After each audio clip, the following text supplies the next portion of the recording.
사랑하는 성도 여러분, 오늘도 살아계신 하나님께서 여러분의 발걸음과 동행하고 계신다는 것을 굳게 믿고 나아가시는 복된 하루가 되시기를 주님의 이름으로 축복합니다. 오늘 주신 하나님의 말씀은 예레미야 50장 11절 말씀부터 20절 말씀입니다. 오늘 말씀의 제목은 회복의 전제 조건, 용서와 은혜입니다. 하나님께서는 바벨론을 심판하기로 작정하셨죠.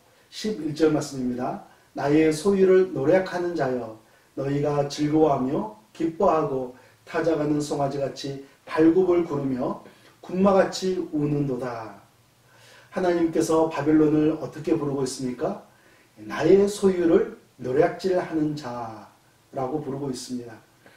비록 하나님의 자녀들이 하나님 앞에 죄를 짓고 지금 벌을 받고 있는 상황이지만 하나님께서는 그들을 향해서 여전히 나의 소유다라고 말씀하고 있습니다.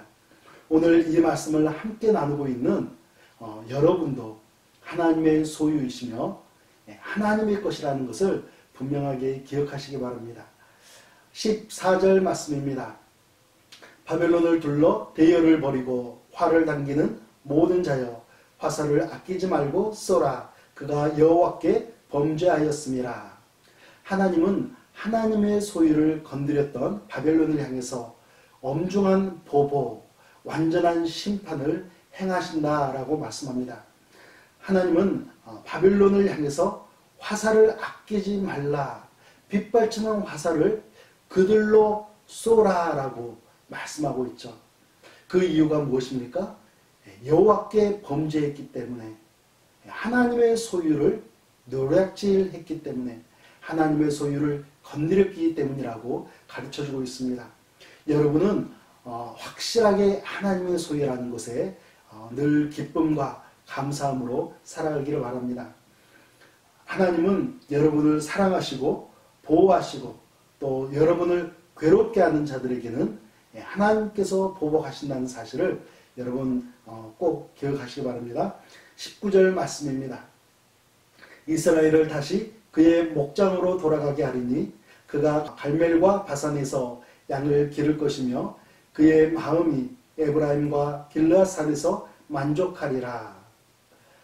지금까지는 바벨론에 대한 엄중한 심판을 이야기하셨지만 그의 반대로 이스라엘을 회복시키시는 하나님의 약속을 우리는 볼 수가 있습니다. 19절 말씀은 그 자체적으로 보면 문법적으로 오해를 낳을 수 있는 여지가 있습니다. 요지는 이거입니다. 하나님께서 하시는 세 가지 일, 그 일을 이야기하고 있는데요. 첫 번째로는 목장으로 돌아가게 하겠다. 포로 교환을 약속하시는 하나님의 말씀이죠. 두 번째로는 풀을 뜯게 하시겠다라는 겁니다. 갈멜, 바산, 에브라임, 길르앗, 이 네 곳은 아주 좋은 목초지, 아주 좋은 목초지로 유명했던 곳입니다. 세 번째로는 그곳에서 마음껏 먹게 하시고 만족을 주신다. 이제 하나님께서 완전한 보호 속에서 그들에게 영육간의 심령의 평안함을 허락해 주신다라고 가르쳐주고 있습니다. 여러분, 우리에게도 이와 같은 은혜가 있지 않습니까? 예수 그리스도를 믿음으로 말미암아 구원을 받고, 그리고 우리가 오늘의 만나를 통해서 또 예배를 통해서 하나님의 말씀을 매일매일 먹게 하시고, 그리고 세 번째로는 영혼의 만족을 주시는 하나님을 만날 수 있고 동행하며 살아갈 수 있다는 것, 우리도 그와 같은 은혜가 있는 사람들입니다. 20절 말씀을 보겠습니다.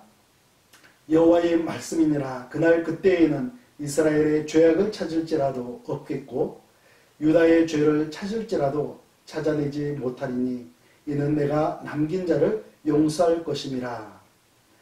여러분, 이스라엘과 유다, 이 두 나라는 큰 죄를 지었습니다.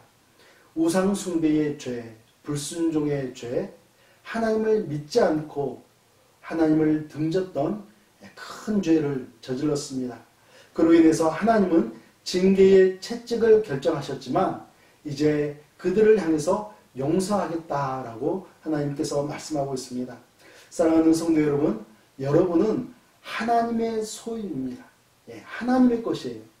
오늘 하루도 하나님께 믿음을 보여드리면서 하나님의 은혜와 용서에 감사하시면서 예수 그리스도의 참된 제자의 삶을 살아가시는 여러분과 제가 되기를 예수님의 이름으로 축복합니다. 우리 함께 기도하겠습니다. 살아계신 하나님 아버지, 은혜를 감사를 드립니다. 어떠한 환경 속에서도 저희들을 하나님의 자녀라고 불러주시며 하나님의 소유라고, 내 소유라고 말씀하시는 하나님의 은혜에 감사와 찬양을 올려드립니다. 오늘 하루도 하나님의 자녀로서 예수 그리스도의 참된 제자로서 복된 하루가 되기를 간절히 소망하며 예수님의 이름으로 기도합니다. 아멘.